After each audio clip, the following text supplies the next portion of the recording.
Hello students, as Anglo classes में आप सबका स्वागत है। और आज मैं पढ़ाऊंगी आपको 9th क्लास का सेकंड लेसन है द साउंड ऑफ म्यूज़िक। ये लेसन लिखा है देवराव कावले ने। और देवराव कावले जो हैं वो ओटावा की राइटर हैं, फ्रीलांसर राइटर हैं, ब्रॉडकास्टर हैं।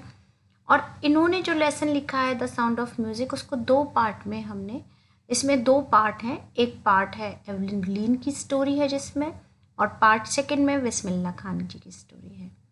पहले हम फर्स्ट पार्ट डिस्कस करते हैं। फर्स्ट पार्ट की स्टोरी मैं आपको बताती हूँ।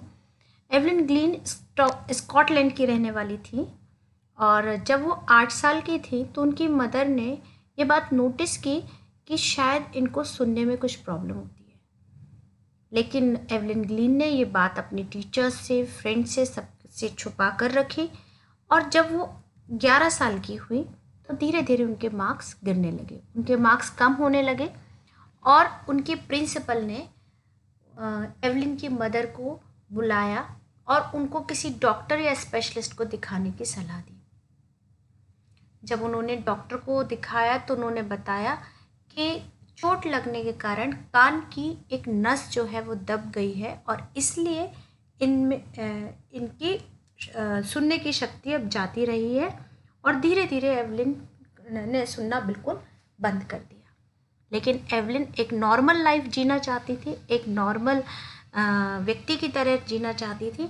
और इसलिए उन्होंने एक नॉर्मल व्यक्ति की तरह रहना शुरू किया। उन्होंने निश्चय किया कि वो म्यूज़िक में जो उनका इंटरेस्ट है उसको आगे बढ़ाएंगे। एक दिन उन्होंने एक लड़की को जल तरंग बजाते हुए देखा, और बस उनको लगा कि वो जल तरंग बजाना सीखेंगी।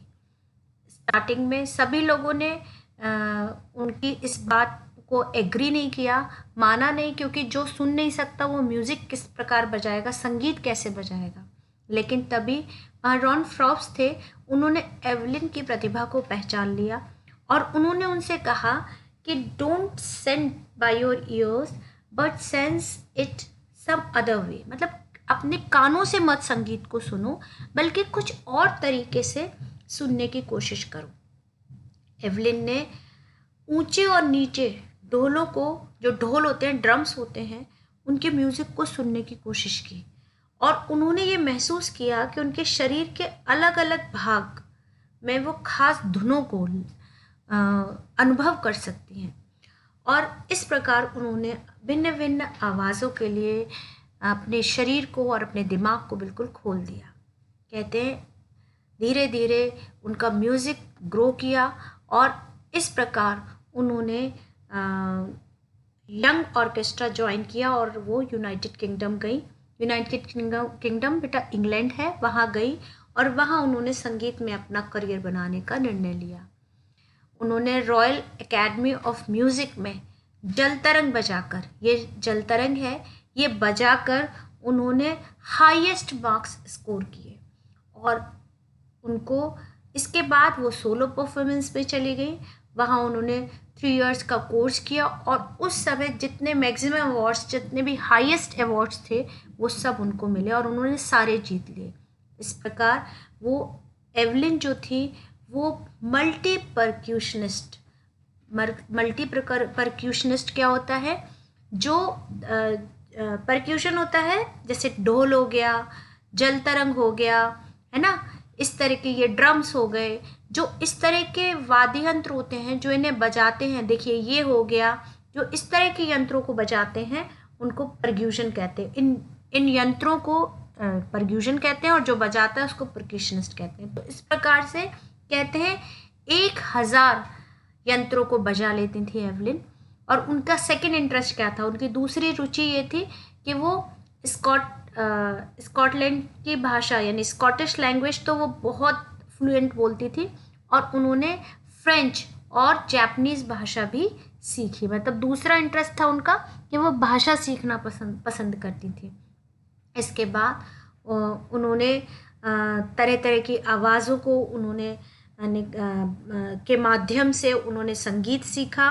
और कहते हैं जब वो लकड़ी के प्लेटफॉर्म पर चढ़ती थी तो वो अपने शूज़ उतार लेती थी, ताकि वो उसकी जो तरंगे हैं उसको अपने शरीर में महसूस कर सकें। 1991 में उनको सोलो परफॉर्मेंस के लिए अवार्ड मिला, soloist of the year award, और उनको देने के लिए आए जेम्स ब्लेस्ट, जो उस समय मास्टर परक्यूशनिस्ट थे। वो कहते हैं कि ईश्वर ने इनसे इनके सुनने की शक्ति तो छीन ली, लेकिन बहुत ही एक्स्ट्राऑर्डिनरी असाधारण चीज़ इनको प्रदान की है। वो क्या कि ये संगीत अपने शरीर से सुनती हैं। एवलिन कहते हैं बच्चों के लिए, खासकर विकलांगों के लिए, हैंडीकैप्ड बच्चों के लिए एक प्रेरणा है।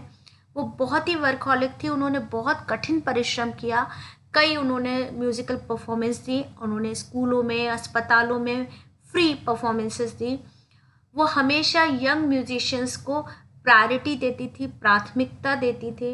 उन्होंने विटोविन फंड फॉर डेफ चिल्ड्रन की शुरुआत की। उसकी एन रिचलिन कहती हैं कि वो हम सब जो डेफ बच्चे हैं, बहरे बच्चे हैं, उनके लिए वो एक शाइनिंग है, मतलब एक चमकती हुई प्रेरणा है, एक मोटिवेशन है।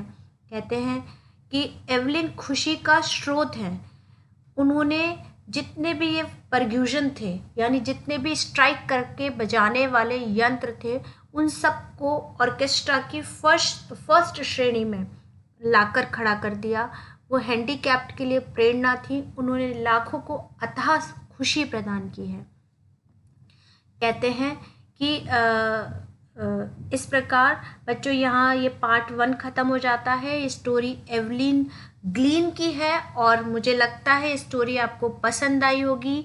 इस स्टोरी से हमें शिक्षा मिलती है, जीवन में कभी भी किसी भी प्रकार की कठिनाई हो, लेकिन आपने यदि अपना लक्ष्य निर्धारण कर लिया है, निश्चय कर लिया है और आप मेहनत से नहीं घबराते हैं, तो आपको सफलता प्राप्त करने से कोई भी नहीं रोक सकता। इसका पार्ट 2 जल्द ही मैं आपको बताऊंगी। देखिए, आपको ये लेसन पसंद आया हो तो आप इसको ज़रूर लाइक कीजिए, अपने फ्रेंड्स के साथ शेयर कीजिए, और आपको और आने वाले लेसन्स की हिंदी मिलती रहे, इसके लिए चैनल को सब्सक्राइब कीजिए। Thank you so much. Have a nice day.